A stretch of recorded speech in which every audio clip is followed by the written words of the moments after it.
मध्य प्रदेश में एक पार्षद को रेप के केस में गिरफ्तार किया और उसके बाद उसके आलीशान घर पर बिल्डोजर चला दिया गया, सिर्फ इसलिए कि वो रेप का आरोपी था और नाम मुसलमान था।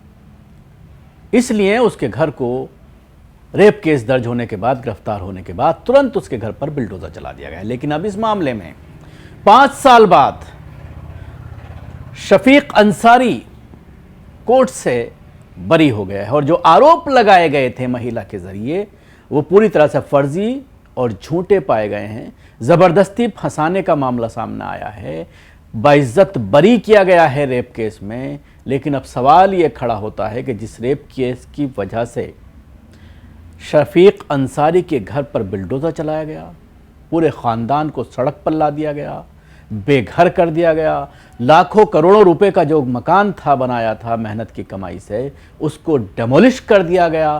क्या अब बरी होने के बाद जो अधिकारी इसके लिए जिम्मेदार हैं, क्या उनके खिलाफ भी कोर्ट ने कोई ऑर्डर पास किया है?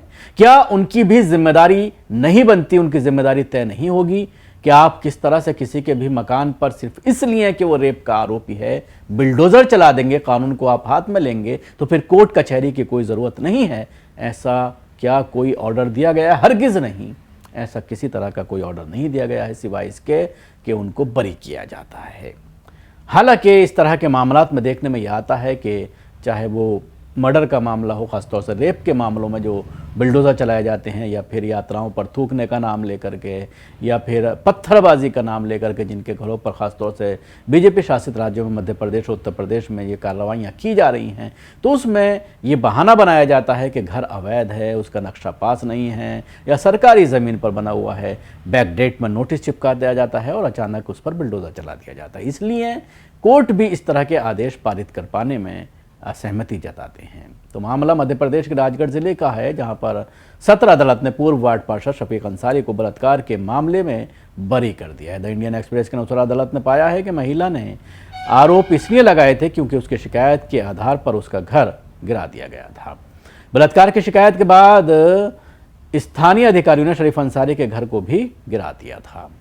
राजगढ़ जिले के प्रथम अतिरिक्त सत्र न्यायाधीश जितेंद्र सिंह सोलंकी ने पाया है कि महिला और उसके पति की गवाही में काफ़ी विसंगतियां हैं। अदालत ने 14 फरवरी को दिए अपने फैसले में कहा कि पीड़िता का आरोप शरीफ अंसारी के घर पर मौजूद होना भी संदिग्ध है। आरोपी द्वारा पीड़िता के साथ यौन संबंध बनाने का दावा चिकित्सा या वैज्ञानिक साक्ष्यों से पुष्टि नहीं होती है। पीड़िता ने अपने पति की घटना के बारे में देरी से सूचित करने या रिपोर्ट दर्ज करने में देरी के लिए संतोषजनक कारण नहीं बताया है। अभियोजन पक्ष ने दावा किया है कि 4 फरवरी 2021 को अंसारी ने महिला को उसके बेटे की शादी में मदद करने के बहाने बुलाया और उसके साथ बलात्कार किया। उसके बेटे और उसके भाई पर अंसारी को शरण देने के आरोप में मामला दर्ज किया गया है। बलात्कार के आरोपों से पहले नगर निगम के अधिकारियों ने अतिक्रमण के कारण महिला के घर को ध्वस्त कर दिया था। उसके पड़ोसियों ने भी उसके खिलाफ शिकायत की थी, जिसमें आरोप लगाया गया था कि उस घर में मादक पदार्थ का अवैध व्यापार किया जा रहा था। अदालत ने माना कि अंसारी एक वार्ड पार्षद रहे और नगर निगम ने अंसारी और इलाके के निवासियों के कहने पर उसके घर को ध्वस्त कर दिया। इससे पता चलता है कि पीड़िता ने अपने घर को ध्वस्त किए जाने के कारण शरीफ अंसारी के खिलाफ बलात्कार की रिपोर्ट झूठी दर्ज कराई। नतीजतन ये साबित नहीं होता कि आरोपी शरीफ अंसारी ने पीड़िता को गलत तरीके से रोका, उसके साथ बलात्कार किया या उसे जान से मारने की धमकी दी, इसलिए उनको बरी कर दिया गया।